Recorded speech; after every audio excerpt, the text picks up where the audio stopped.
Well, this is a birth story episode first. Today, we are talking about giving birth in a military facility. You're also going to hear about postpartum preeclampsia.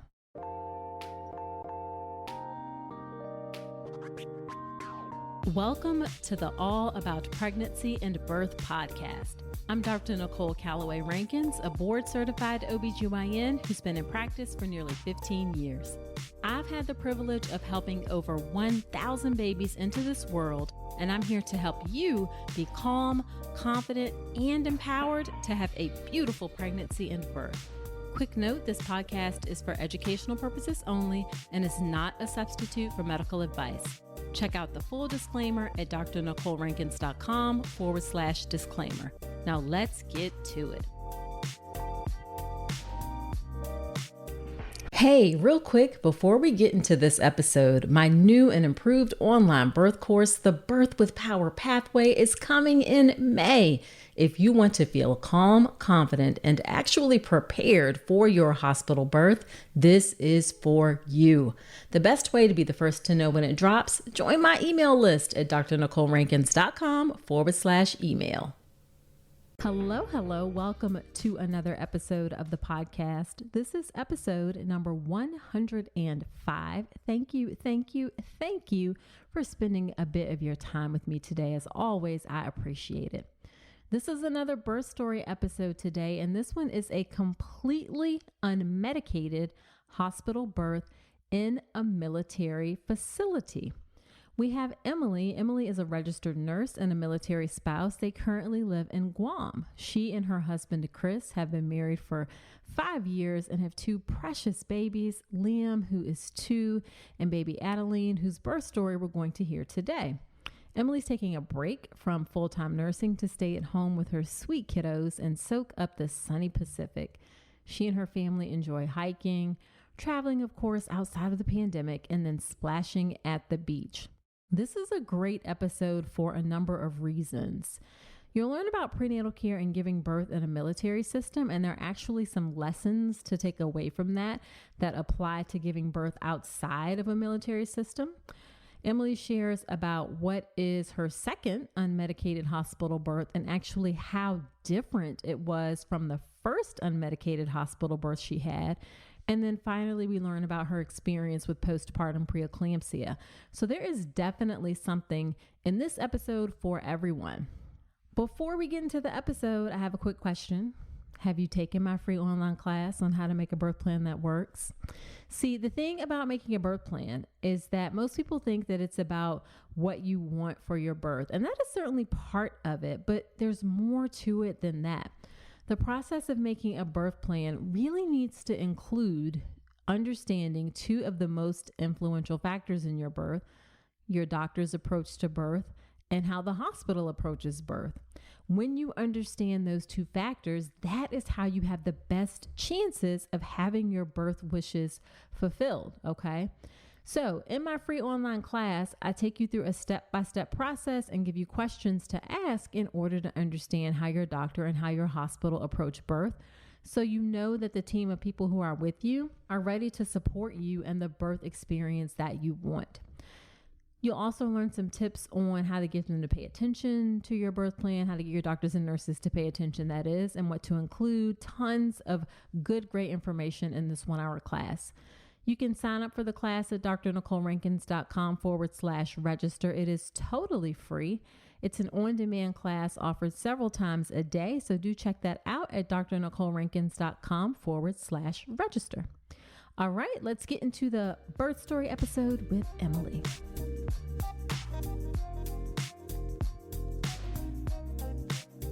Thank you so much, Emilie, for agreeing to come onto the podcast. Thank you so much. I'm so excited to be here. Yeah, and I know when you initially submitted, you were going to talk about maybe your son's birth, your first child, but just in chatting beforehand, we decided that it's maybe better, or I shouldn't say better, but definitely provides a new perspective to talk about your second. Absolutely. Yes, I'm happy to. Yeah. So why don't you start off by telling us a bit about you and your family? Sure. Well, my name's Emilie, and I'm married to my husband, Chris. We've been married for 5 years, and I registered nurse. I'm currently taking a little break to raise my kiddos, and we live in Guam. My husband is an engineer in the Air Force, and so we have been here for about a year and a half. So I had my first son in the States, and then I just recently had my daughter about 7 weeks ago here in Guam.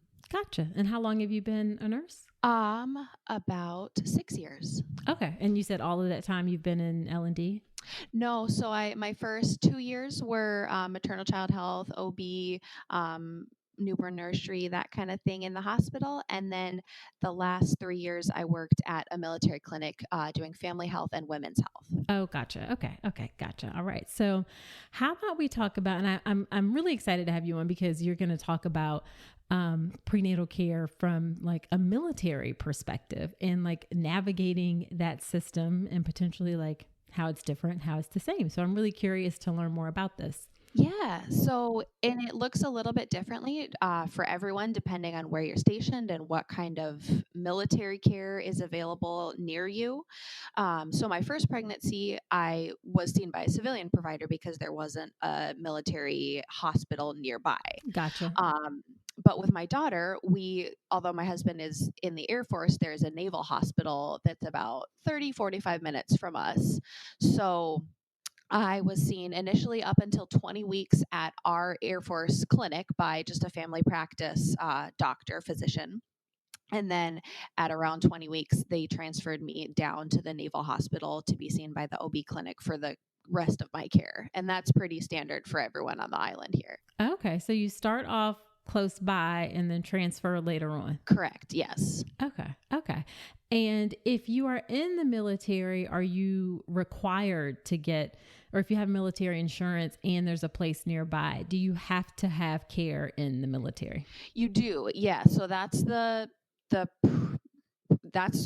what they want you to do. Unless there's, really severe high risk type things that they feel they can't handle, but especially here on Guam, because there's not a lot of other civilian options, everyone is required to get their care from the military providers. If something high risk does come up, they would potentially have to fly you to either Hawaii or Korea. So the military hospital is definitely the place to go.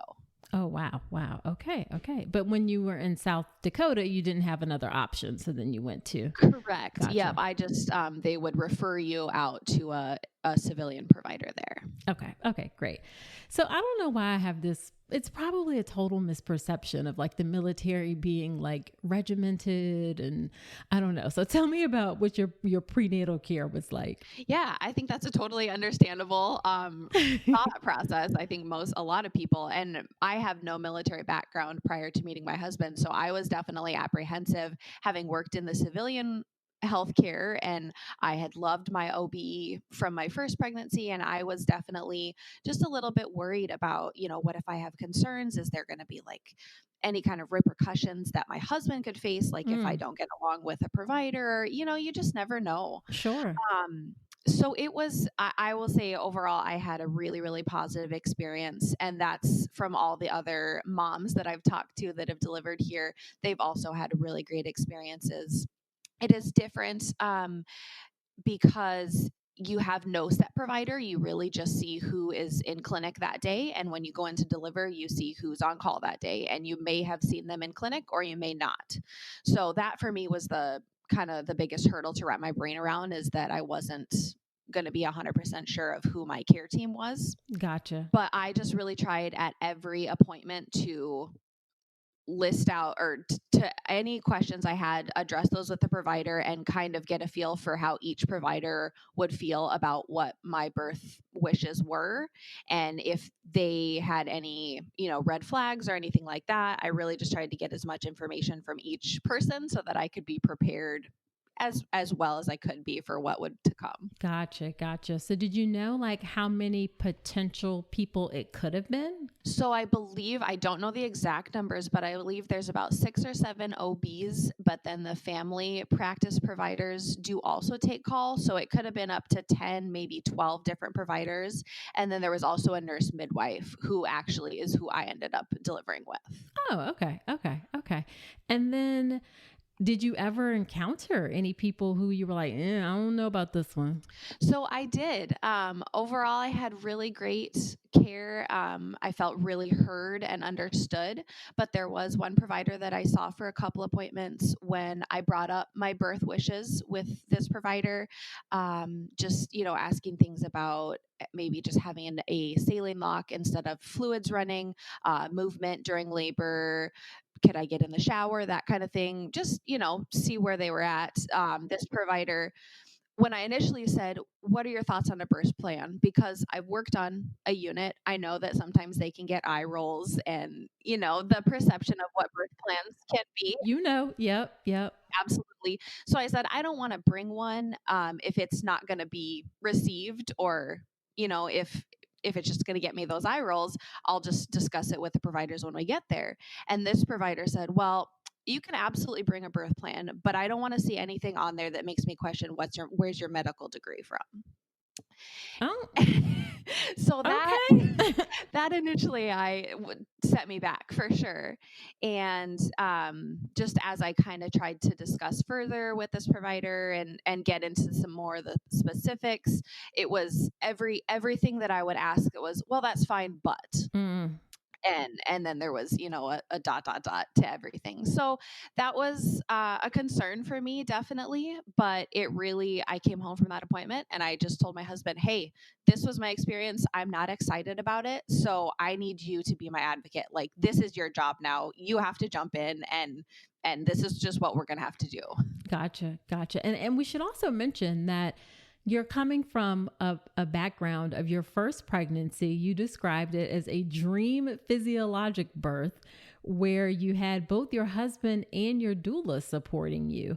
So I'm guessing you wanted a similar experience, but actually, could you maybe not have a doula this time? Right. So because of COVID, I couldn't. Ordinarily, there is a couple doulas on the island that are also military spouses. I think there's some civilian doulas as well. But because of COVID, there's only one support person allowed right now. Gotcha. So it was my husband. But my husband actually, he my doula team was like my husband and my mom.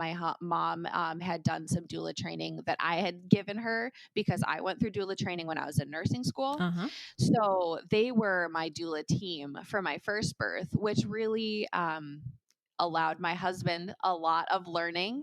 And I think, once we had talked through it and kind of refreshed on the comfort measures and things like that for my second birth, my husband was just ready to jump in and he felt super confident and he was amazing. I call him like my doula because he was amazing. Like, he did everything I could have wanted. Oh, that is awesome. So we'll get to your labor and birth for sure, but how did things change in your prenatal care because of COVID? Sure. So I really only had maybe one or two in-person visits up until 20 weeks. There was 2 or 3 virtual visits, and then I had an ultrasound. But any other, just routine visits were just virtual. So it was a little strange because I felt like, man, it's been how long since I've seen a provider? Right. But I mean, that's what had to be done. And then when I switched down to the Naval Hospital, the appointments were still every 4 weeks up until 36, and then just went to every 2. I never did ever switch to just every once a week appointments. Got it. Okay. So they just kind of limited. They kind of spaced them out a bit Yeah. because you were low risk, I assume, and they Correct. said it's okay to space them out. Okay. Yep. Okay. Yep. And then my husband was allowed to come to the anatomy scan ultrasound, but I had another 2 additional ultrasounds just to check baby's size, which he then was not allowed to come to. Of course, we had to wear masks. And it's been really interesting being here on Guam. Because it is such a pretty small island, they have the ability to really lock down. And so we've had no tourism. There's a mandatory 14-day quarantine in a government facility. So Oh, dang. Okay. it's serious. But coming from South Dakota, which really has had no lockdowns, my family still lives there. So just talking to them about just the differences has been really, really interesting. But so there is a mask mandate here. There was a period during my pregnancy where for about 2 months you could only see the members of your household. You were not allowed to do anything except like go to the grocery store, essential activities. So it was pretty locked down. My husband did have to go on a military trip away, so it was just me and my toddler. And it that for my mental health was a little bit difficult Wow, I bet. being so isolated, but I thank God for technology and, FaceTime and all of that. We were able to talk to him every day and talk to family in the States. So that made it a lot more bearable. Oh, good, good, good, good. Let's talk about something most pregnant women aren't getting enough of: omega-3 DHA. The recommendation is over 200 milligrams a day, but less than 5% of pregnant women in the US meet that. That's one of the reasons I love Ritual's Essential Prenatal. It has 350 milligrams of vegan DHA plus other key nutrients like methylated folate and choline to support baby's neural tube development. As an OBGYN, I appreciate that Ritual goes beyond the basics. The formula is science-backed, third-party tested for heavy metals and microbes, and every ingredient is traceable. And the delayed release design, it's gentle on the stomach, something that really matters, especially if there's trouble with nausea during pregnancy. You deserve to know exactly what you're putting into your body, especially when it comes to prenatal multivitamins. And with Ritual's dedication to traceable science and sourcing, you always will. See for yourself with 25% off your first month at ritual.com/Dr. Nicole. Start Ritual or add Essential Prenatal to your subscription today. That's ritual.com/Dr. Nicole for 25% off your first month. So, what did you do to prepare for your birth? So I had done a lot of preparation for my first birth that then we carried over to my second. Okay. So the doula training that I took in nursing school was largely shaped, kind of how I wanted my births to go. Mm-hmm. And it helps with just a lot of information and things like that. Of course, watched The Business of Being Born a couple times. I think first when I was in nursing school, I did have my husband watch that as well, and that really helped him understand why I wanted what I wanted. He'd never questioned the kind of birth that I was planning for, but I think that really helped get him on board and understand. And then we read together, we read The Birth Partner by Penny Simpkins. And that was a great book to help the birth partner know not only the comfort measures, but also goes through the stages of labor. And then what I really liked is it talks about, okay, during this stage of labor, this is what your partner is going to be feeling. This is what they might be thinking. So it really helps them get like a whole body mind kind of concept going on. And I think he really responded to that book as well. Gotcha. So did you do anything like, I know you did unmedicated birth. Did you do like hypnobirthing or anything like that? I did not. I did do some just kind of guided imagery with this pregnancy. When my toddler was taking a nap, I would just sit on the couch and listen to my birth playlist and just try and relax, focus every day on having at least 10 minutes where I could really just focus on relaxing and what that would look like in my labor as well. Because so much of labor is about mindset, and I don't think we emphasize enough how you can start preparing your mindset like while you're still pregnant. Absolutely. I think that was so huge for me.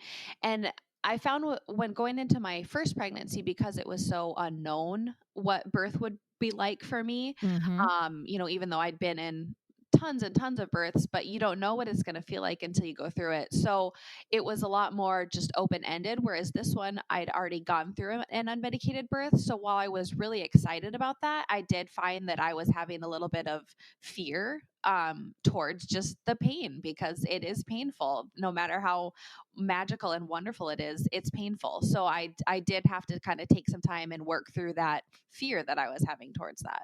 Oh, that's interesting. I guess you felt like you knew that that pain was coming, but did you also like tell yourself, but I also like I did it before? Like, did that give you some reassurance that you could do it again? Absolutely. Yep. You'll hear in my birth story, I didn't think I could do it again. I really had talked myself out of it, but it was that helped me. Yeah, I tried to talk to myself about not focusing on the pain and how I remembered from my first once I as soon as I had my baby on my chest, I said, I remember that hurt so bad, but I don't remember how it felt. Just immediately how it goes away. And Right, I tried right. to just focus on that and know that I could absolutely, if I've done it before, I've done other hard things, I can do this hard thing. Gotcha, gotcha. So, other than wanting an unmedicated birth, is there anything else that you particularly wanted for your birth experience? That my main I would say just overarching like theme for my birth, I just Hmm. wanted to feel heard. And so I listened to your podcast. I found it during my second pregnancy, when you were on Dr. Rebecca Decker's podcast. Oh, That's how I found yep. you. And so I loved all of your episodes. I love the birth stories, but even just all of your topic based information, I listened to all of those because it was so great to get a refresher and just, learn new things. And so your episode on episiotomy, that was one thing that I'd heard from a couple moms here, that maybe they hadn't gotten what I would consider to be fully informed consent if an Hmm. episiotomy was going to be happening. So I felt like carrying over into all of my birth, I just wanted to really make sure that I was heard, and that if anything was going to be happening, that there was a full informed conversation going on around that. Absolutely. And that is not like asking for a lot. Right, Like, it shouldn't be. like in our system, like when I'm thinking back to the doctor who's like, oh, your birth plan and this and that, it's like, you're not asking for a lot. It's just like, just respect me Yes. before you like, and talk to me before you do anything. Like, Yes. that's it. Yeah. Respect. Yes. Absolutely. Yes. Yes. So what was your labor and birth like? Yeah. So I woke up on around 5 a.m. when I was 39 and 5. So just right before my due date. My first son was born at 39 and 1. So I was so anxious because I thought, of course, she would come before he did, and she didn't. But really, it was fine. So I woke up about 5 a.m. with just the mild period like contractions. But I told my husband, hey, I don't know if you should be going to work today. He did have to end up going in, just for a couple hours in the morning, but that was fine. So I got up and got my toddler up. We kind of had breakfast. And throughout that, I was just sitting on the birth ball, just bouncing. I really didn't need to breathe, or I mean, I was breathing, but like really focused through them at that Sure. point. They weren't grabbing your attention at that point. No, it was just like, okay, yep, there's one. And they were anywhere from 10 to 20 minutes apart about that point. And then around 9 a.m., I texted my husband and I said, hey, I need you to come home by 10, because by then it was like they were 4 to 5 minutes apart. And I was just struggling to keep the toddler entertained. Gotcha. So I was like, I need to focus on this. I need you to come home by 10. And then he got home and I immediately got in the bathtub, which was great. I hadn't really used a lot of water therapy with my first birth. Uh-huh. So that was phenomenal. Just the hot water to take away the tension between the contractions was really nice. Just the pressure that it took off, my joints and all of that was great. Sure. So the person who was going to be taking our son, was just running her kids to school. So we're just sort of waiting for her to get home. And then around 11:30, she got home and I was like, I think we need to go, because I started throwing up. And for me with my first, that was transition. Mm, So they were 3 to 4 minutes apart. right. I was throwing up, but I was a little bit too in my head. I was really logical about it, which should have told me that I was not as far as I hoped I was.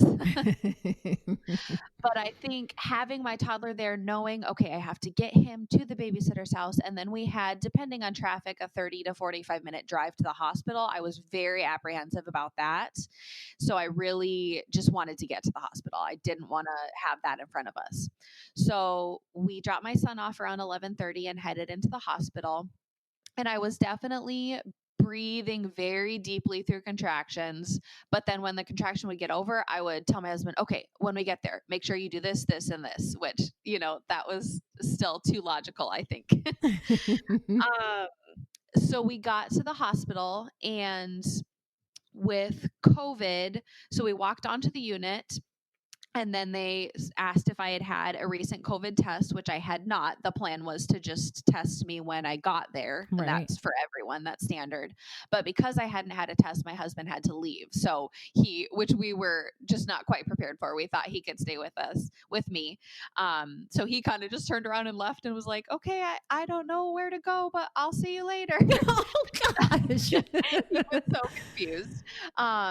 So they checked me and I was a 3 and 90% effaced, which when we were leaving our house, I said, okay, we're hoping for a 5. So I was like, oh, I was so embarrassed. I thought, oh, I'm a second-time mom. How could I not have known that I was not this far along? And, all of that. Yes. So that was discouraging, but the nurse was great because she said, you know what, I see that you want an unmedicated birth. Your best option is going to be to go home. We don't want to keep you here and, just risk the fact that you're going to get more intervention. She was like, if you want an unmedicated birth, you should go home. Which I appreciated that's what they said. They did check if my water had broken because I wasn't sure if maybe I'd had a trickle in the bath, but it was not. It was still intact. So they did the COVID test. They said that should be back within a couple hours. So they recommended that we go home for 2 hours, walk around, do what we needed to do, and then come back and be checked and see how far I'd progressed. Okay. So we drove back home, which was disappointing, but getting back here was really nice because it was just my husband and I. I got immediately back in the bathtub. My husband he put the birth playlist on. He got my diffuser going in the bathroom. He got me water. He got a cold rag. Like, he was on it. I didn't have to ask any of these things. He was just on it. And then he took over timing. And I was having definitely some bloody show and I was losing my mucus plug. So I felt encouraged by that. And so I just stayed in the bathtub, I was on my hands and knees a lot. And I was doing a lot of cat-cow stretches, which I felt really, really helped. My son was OP for a good part of my labor with him. So I was really trying to avoid that back pain. Yeah. Which I did not really have. I did not need that constant counter pressure on my back. So I was really glad for that. So I started throwing up again a little bit more. And around 3 o'clock, I told my husband, all right, it's time to go back. I don't want to be home anymore. Right. So by then traffic had picked up, and our roads here are not great. There's a lot of potholes. Oh, God. And I just really felt like every pothole would start a contraction. Oh. And so in the car, we were probably 10 minutes from the hospital. And I said, I'm getting an epidural. And I must have sounded so serious because my husband, he didn't even question me. He said, okay. We had had, a plan to talk me out of it, remind me what I wanted. He was okay.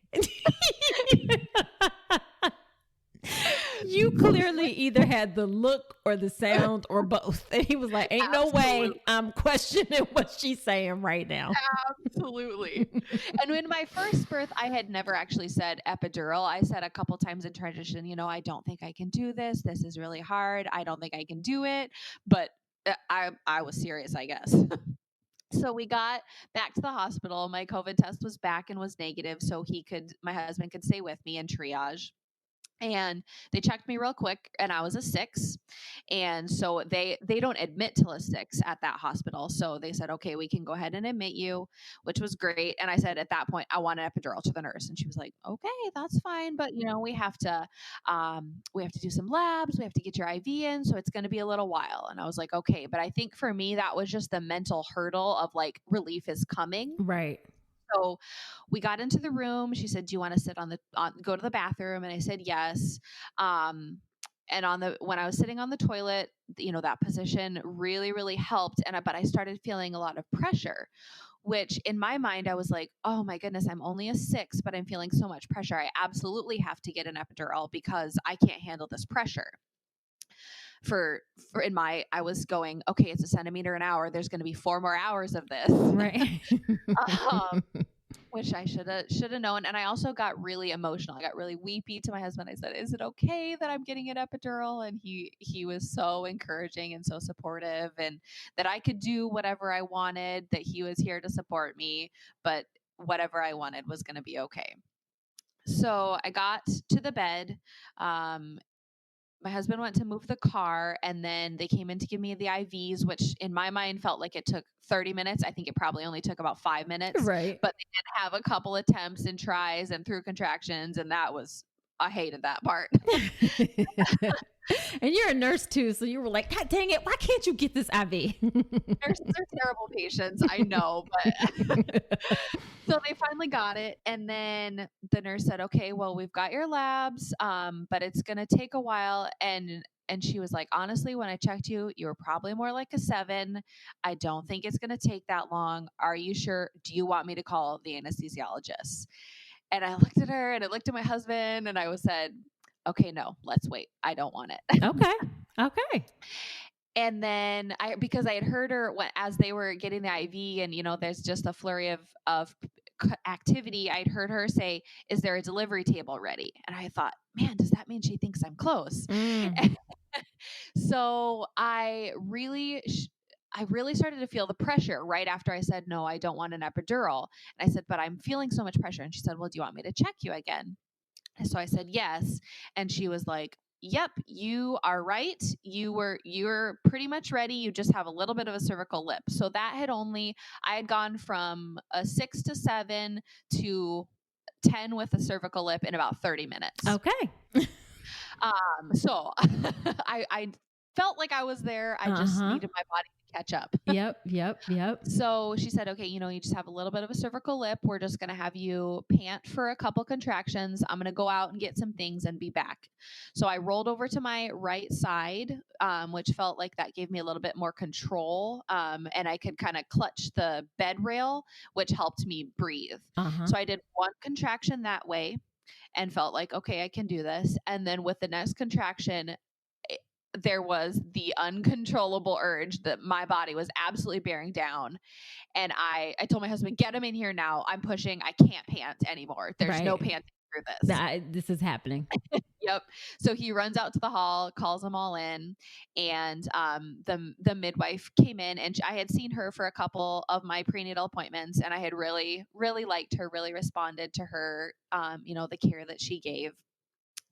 And so they came in, and the nurse, I just have to shout out to my husband for being such an amazing advocate. So when we first got there and we're going through, birth wishes and things like that, the nurse had asked my husband if he wanted to cut the cord.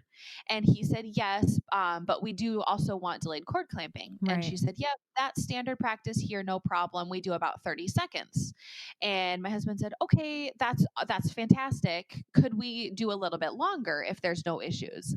She said, "Well, it just really depends on the provider and what's going on with the baby. And a lot of times we need to cut the cord to move on to things."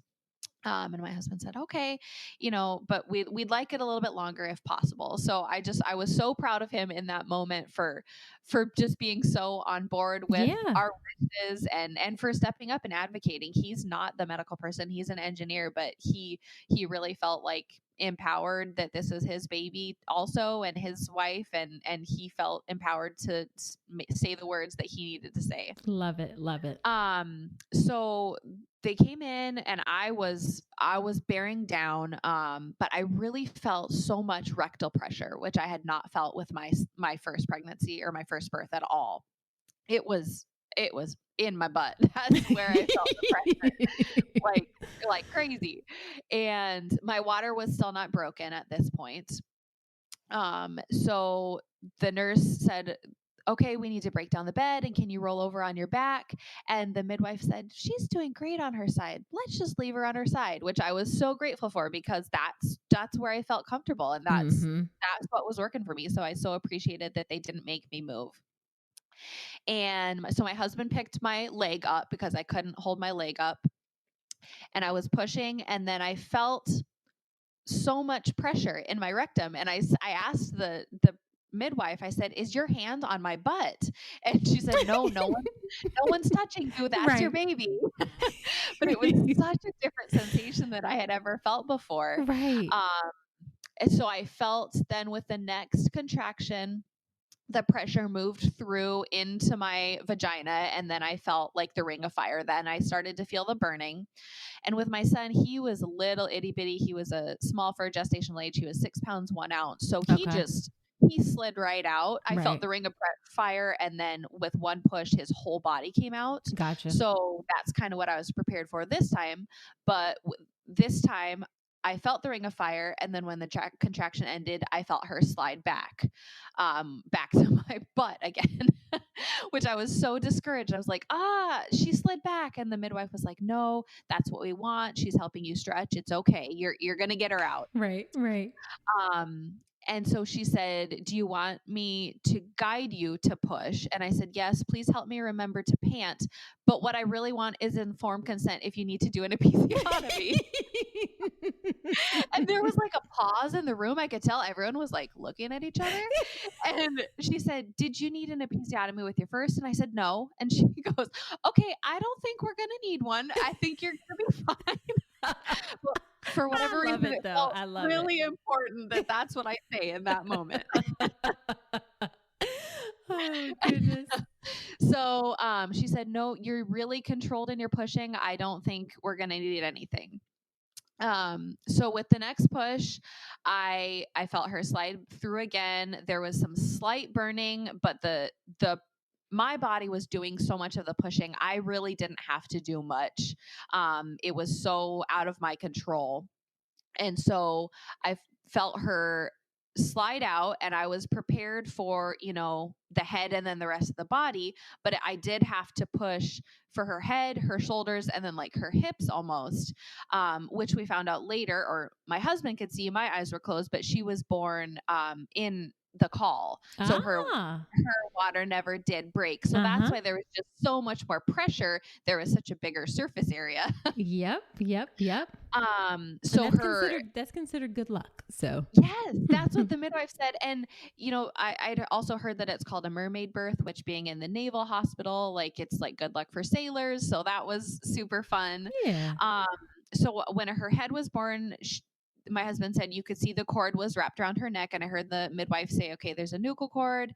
And then my husband said you could see the cord was around her neck and then through her legs. But he said it was just so cool to see in the bag of waters. You could see everything just floating. And then when she got out about to her hips is when the bag broke. But they just released the nuchal cord really quickly. There was no issues there. And then she came right up to my chest. She had a nice long cord, so she could come all the way up to my chest. And she wasn't really crying, but she wasn't even purple. She was already had pretty good color. So they just wiped her off a little bit. And then she did just kind of start making some sweet little sounds and clearing her lungs out. And I was, of course, just sobbing. Like I think I just kept saying over and over again, my baby, that's my baby. Oh, that's my baby. And it's just it's such an amazing feeling to see, this somebody that has been inside you for so long, and then she's here, but you can't really see her little face because they're on your chest, but just to feel that little body is so amazing.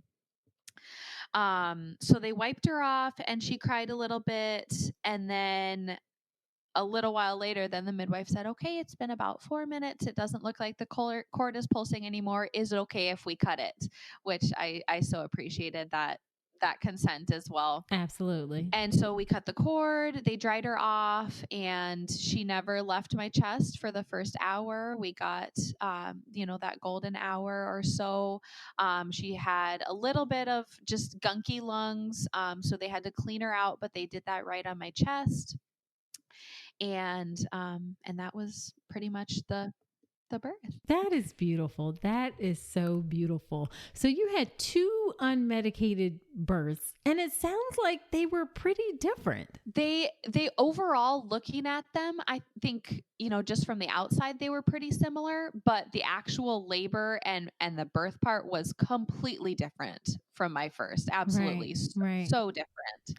I think that just goes to say, like, every pregnancy, every labor, every birth is different. Absolutely. Yep. And you can't predict. I kept trying to compare to my first. And I think that was part of, just that mental block that I had to get over is okay, well, this is what happened before. Why isn't it happening again? And I had to just accept that this is her own birth and she's going to have the birth that she needs to have. And I feel like that carries through to parenting because she's Absolutely. been such a different baby.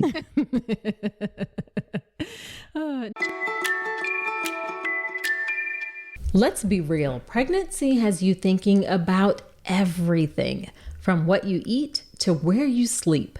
And if better sleep and a better planet are both on your list, let me put you on to Avocado Green Mattress. This Earth Month, I'm thinking about how small choices can have a huge impact. That's why I love Avocado. Their certified organic mattresses are made with non-toxic materials, built to last, and crafted in their own zero waste facility. Because quality is sustainability. The longer a mattress lasts, the less ends up in a landfill. And listen, they're not just about eco-friendly talk, they back it up. As a climate neutral certified brand and 1% for the Planet member, every Avocado mattress supports a healthier you and a healthier earth. So if you're ready for luxurious sleep that aligns with your values, head to avocadomattress.com today and save up to 10% on certified organic mattresses. Dream of better for you and the planet. Now, I know you said after your son's birth, you had a postpartum hemorrhage. Were you worried that was going to happen again? I definitely was. And so I had talked about it in my prenatal care and kind of how they would handle that. So they were super aware of it and super prepared. So I did get just a bag of Pitocin afterwards, and I had really, really minimal bleeding with delivery. But I continued to have more significant bleeding then for the next 3 hours. So they did give me a second bag of Pitocin and then a couple other meds. And I had every 15-minute fundal massages for 3 hours, which was not awesome. But just being on the other side of it, I've pushed on mom's tummies. I know how much that hurts. So I kept saying, I'm so sorry. Like, it's so hard not to pull your body away, which I just wanted to say to like other moms, like, it's okay. Like, the nurses know you're not doing this on purpose. We know that it hurts. So like, don't feel bad. Yeah. But yeah, they handled it really well. So while I did have longer bleeding than they were happy about, right at the 3-hour mark, she came back in and she said, okay, if your next check, you still have this much bleeding, I'm going to have to go in manually and see if maybe there's like a clot in your cervix or something that's not stopping the bleeding. But then by my next check, everything was fine. So they did not have to do that, which I was really grateful for. Okay, good. So is there anything that you weren't happy about with your experience? It sounded like you had a great experience. My labor, I was so happy with it. It really was exactly how I could have wanted, but I didn't even know, I couldn't have prepared for it because I didn't know what to expect, really, just the different atmosphere type of thing. Gotcha. Is there anything that you weren't happy about? Well, really just more in my my postpartum care, or not even my care was fantastic, but what happened in postpartum, which I can get into that if you would like. Sure. Yeah. Okay. So our stay postpartum was great. the nurses were fantastic. All the providers that we saw, the pediatrician and everything. So we got to go home at 24 hours, which was great. And just coming home and introducing my son to his little sister was so special. And it was right before Thanksgiving. So we were just looking forward to, preparing for that. So with my son, my first pregnancy, I had never a diagnosis of gestational hypertension or anything like that. But around 34 weeks, my pressures had started to creep up a little bit. So because I was only being seen every 2 weeks with this pregnancy, I was monitoring my blood pressure at home. I just couldn't shake. There was just something in me that told me I should be checking it. Gotcha. Which throughout my pregnancy, it was so low. It was hundreds over 60s every single day. It never did get high, which I was really grateful for. I was like, okay, that was just something with my first pregnancy. But around day 4, I started checking it, and it was just a little higher, 130s, 140s. So I called the clinic just to check in with them, and they said, yeah, why don't you come in for just a blood pressure check? They did some labs. My labs were all fine, and they said, it's probably just a little bit of lingering. You'll be okay. And so I was comfortable with that. The day before Thanksgiving, I woke up with 102-degree fever and a swollen, hot, red breast. And so I had developed mastitis. So that was a bummer, but the clinic was great. They got me right in, got me on antibiotics. I had not dealt with that with my first pregnancy, so that was just a little bit of a bummer. For sure. But the antibiotics did take care of it. I pumped a little bit just to help relieve that pressure, and that got better. But then on day 10 postpartum, I started to get just a dull headache in the evening. And I thought, I don't know. I'm not really a headache person. I just feel a little off. I'm going to check my pressure again.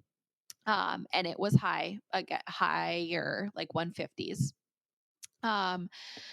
So I said, okay, I'm going to keep an eye on it through the night. The next day it was 160. I think it was like 164 over 98. And I was at that point, I was not comfortable with that. So I called the clinic and they said, yep, let's go ahead and have you come in for another check. So I did. And it was just a walk-in check. The technician, checked it, and it was high first. It was like 164 over 94. But then she said, we'll have you hang out. And then she rechecked it, and it came down to like 138 over 90. So she said, yeah, I think they'll let you go. I think you're probably just stressed from the traffic, and they'll probably let you go. And I was okay. So the doctor came in and talked to me, and he said, it looks like your pressure got better. I think we'll probably just send you home and have you come back for another check. And I said, that's fine, but here's what it's been at home. And I had been checking it, a couple times over the last 24 hours. And that made him pause. And he said, and you're having a headache? And I said, yep. And he just, I don't know what about it, but he looked at me for about 5 minutes, and he said, I'd like to walk you upstairs and just admit you, just for a little bit, but just to keep an eye on you. Right. And I said, okay, that's fine. He said, I don't think we need to do magnesium at this point, but I just want to keep an eye on you, which, I'm so grateful. I'm going to get emotional just thinking about, a lot of moms that this happens to that aren't heard by their providers. Or that aren't, especially moms of color, I know, are dismissed. But I was so grateful that he didn't hesitate. He didn't question me. He just erred on the side of caution. So he walked me upstairs himself to the unit, and they admitted me. And within an hour of being there, my pressure started to really, really get really high. They went 160s, 170s, 180s. So with an hour of being there, they did go ahead and start me on magnesium. So I was on that for 24 hours. My husband, of course, had to come stay because I had my baby with me, and my husband at that point was home with our son. Sure. And that's just a shout out to the military community. Our military family just stepped up. He called our friends, and they came immediately to stay with my son. It's, of course, we would have loved to be around family and have family come and stay with our son. That we just don't have that luxury. Yeah. Um, so our military family just came and took our son, and my husband came with me to the hospital. And overall, the magnesium was fine. I felt the really hot flush right when they started it, but then I felt good. My headache went away, my pressures came down. They did also give me nifedipine. Uh-huh. Oh, and so my blood pressure responded really well to that. And so I was like, okay, we're just going to be here for 24 hours and then we can go home. But around 16 hours on the medication, I started to get some yucky magnesium side effects. I got a horrible headache, and I couldn't see really. I could hardly lift up my arms to like feed my daughter. My husband had to do everything for her. And so I couldn't see. My eyes were really, really painful, like to turn my eyes and things like that. Oh. Um, so I just, it didn't feel good. My reflexes did decrease a little bit. It was really, I had been able to get up and go to the bathroom, and then I just really couldn't get out of bed. It felt like my kneecaps were going to fall off. Like it was just yucky. So, I know magnesium looks differently for everybody, but that was just what my experience on it was. But as soon as they turned it off at 24 hours, I started to feel a lot better. So we spent another night. So I think we were there for about 3 days, another night, and then into the next day. And then they let me go home on on nifedipine, just for a couple weeks, they said. And then, but it's still, unfortunately, my blood pressure has just been hanging out higher than it should on the medication. So I have follow-up today. I'm now 7 weeks postpartum today, but I'm seeing my regular family practice provider to see if maybe I need a different medication or what. So that's been really just the only thing I've been dissatisfied with about my postpartum care. It was not care, postpartum Sure. experience. The Right. care was phenomenal. But just a little bit of a hiccup in what would otherwise be such a blissful, baby snuggling time. Yeah, yeah, yeah. But it's so important that you listen to your intuition. And you're right. It's something that I struggle with, in the sense that, like, you had somebody on the other side, thankfully, who paid attention to what you were saying. And not all moms have that. And it's hard. Like, I can't fix that piece. So the best I can say is, like, when you feel like something is off, just continue to press until you get something resolved, because it could have been a totally different outcome for you with your blood pressures going up that quickly. Absolutely. That's what I just keep going back to. I have a really strong faith, and so I believe that it was God, that still small voice, telling me that nudge to keep checking my pressure, even though it had been fine, to not let me talk myself out of it. I kept saying, "Oh, you're looking for signs where there aren't any," things like that. But I just really believe that that's what it gave me that intuition to keep checking it, to keep pressing, to tell the doctor when he was going to send me home, okay, but this is what it's been at home, all of that I had to talk to them. I had to tell them. And I'm so glad that I did. Yeah, absolutely. Absolutely. And that I was heard, that I was Yes. listened Yeah. to and Yeah. believed. Yeah. Absolutely. For sure. For sure. So, as we wrap up, what is the one thing or one piece of advice that you would tell other women as they get ready for their birth? I would say that it is that listen to your intuition, whatever, that still small voice inside of you, that if you feel something isn't right, to stand up for yourself, to keep pressing. If you need to see another provider, or whatever it is, to just make sure that you're heard, and that all your concerns are met, because you know your body, you know your baby, and you know what you need.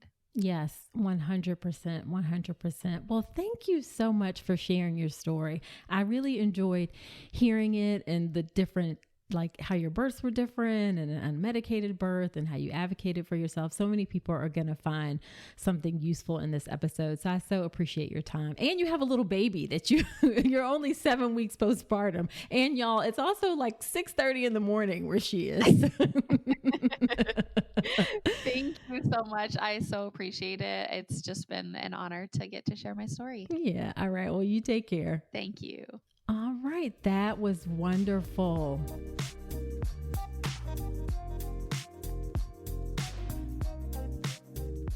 All right. Wasn't that a great episode? I know you learned a lot from that episode because there was a lot to learn in that episode. And I so enjoyed chatting with Emilie and appreciate her coming on. Now, after every episode, when I have a guest on, I do something called Nicole's Notes, where I talk about my top 3 or 4 takeaways from the episode. So here are my Nicole's Notes from my conversation with Emilie. Number 1, when you are uncertain about who is going to be there for your birth, then you need to be more proactive. You need to be really prepared to advocate for yourself, and you need to have good support. One of the best ways to do that, to be ready to advocate for yourself and be prepared to be more proactive, is good childbirth education. Of course, I have a wonderful childbirth education option called the Birth Preparation Course. I recently updated the entire course, re-recorded the entire thing, added almost an additional 2 hours of content. Do check it out. It's at drnicolerankins.com/enroll. And in relation to unmedicated hospital birth, I actually added 45 minutes or so of content specifically related to that. So do check it out. drnicolerankins.com/enroll. Again, childbirth education is so important, it's important, period, but it's especially important when you're uncertain about who's going to be there for your birth. Number 2, it's really common, especially for your first baby, that you think you're in labor and it's not quite time yet. So Emilie's story in this case of going to the hospital and thinking, hey, it's go time, and it actually wasn't quite go time, that is so common. So do not be surprised or upset or worried if that happens. It is very, very common. And actually, it was a great thing that they were like, you know what, why don't you just head back home since things aren't quite there yet? Because you're going to be so much more comfortable doing that early part of labor at home. I recommend you stay home as long as possible, especially if you want an unmedicated birth. So it was great for her to go back home, even if it's just for a few hours. Walk around, maybe take a bath, those kinds of things before you head back into the hospital as things get more intense. So how she described things is really, really common, not unusual at all. Number 3, every pregnancy, every birth is different. Emilie described very clearly how this birth, even though they were both unmedicated births, how this one felt very different than her first one. And that is really, really the case. Every pregnancy and every birth is going to be different. And you need to be able to kind of ride that fact or be ready to manage those waves and the unpredictability of birth as it presents itself every single time. And another important piece of riding that unpredictability is childbirth education. So you're informed about what to expect during the labor and birth process. And as I mentioned, I have a great option, the birth preparation course, drnicolerankins.com/enroll. Okay, that's the last time I'm going to talk about the course. All right. And then the final thing that I want to mention from Nicole's notes is postpartum preeclampsia. It is not common, but obviously it does happen. And some things that you want to be on the lookout for in terms of postpartum preeclampsia: headaches, vision changes, and actually this is preeclampsia even during pregnancy. And then the final thing that I want to talk about is postpartum preeclampsia. And postpartum preeclampsia is not common, but obviously it happens. Emilie's actually not the first guest that I've had on that had postpartum preeclampsia. I had another birth story, Savannah, who had postpartum preeclampsia, and we can link that in the show notes as well. But it does happen. And some things that you want to be on the lookout for are headaches, vision changes. If you're having swelling that's getting worse and not better, swelling after birth is fairly common, but it typically gets better and better every day. Also, if you're just not feeling right, something feels off, then go in to be seen and keep pressing until you feel like your concerns are being properly addressed. This is especially important for Black women and women of color in general whose concerns are more likely not to be taken seriously. So if you have things like headaches, vision changes, like blurred vision, spots that are new, if you're not feeling well, go in to be seen. Keep pressing until you feel like your concerns are being properly addressed. All right, so there you have it. Be sure to subscribe to the podcast in Apple Podcast or wherever you're listening to me right now, Spotify, Google Play, Stitcher, wherever you're listening to me. And I would really appreciate that honest review in Apple Podcast in particular. It helps other women to find the show. I also do shout outs from those reviews from time to time as well. Also, be sure to check out my free online class on how to make a birth plan that works. Women love that class, and it's very useful information, totally free, on demand, offered several times a day. drnicolerankins.com/register. And that is it for this episode. Do come on back next week. And until then, I wish you a beautiful pregnancy and birth. Thanks so much for listening to this episode of the All About Pregnancy and Birth podcast. Head to my website, drnicolerankins.com, to get even more great information, including free downloadable resources on how to manage pain and labor and warning signs to look out for after birth. You'll also find information on my free online class on how to make a birth plan that works, as well as everything you need to know about my signature online childbirth education class, the Birth Preparation Course. Again, that's drnicolerankins.com, and I will see you next week.